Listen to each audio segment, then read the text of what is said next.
Stop by and take a look at the 2016 Dart. The Dodge Dart was introduced as a lower-priced, shorter wheelbase, full-size Dodge in 1960 and 1961, became a mid-size car for 1962, and finally was a compact from 1963 to 1976.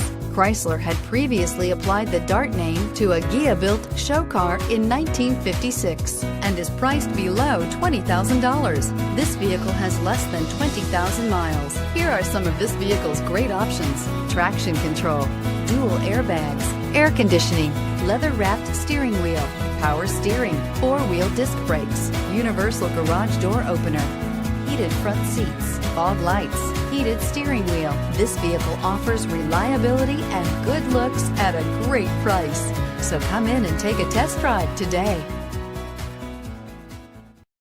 This is a one-owner vehicle with a Carfax Vehicle History Report. Be sure to find a complimentary copy of this report online or contact the dealership. This vehicle qualifies for the Carfax Buyback Guarantee.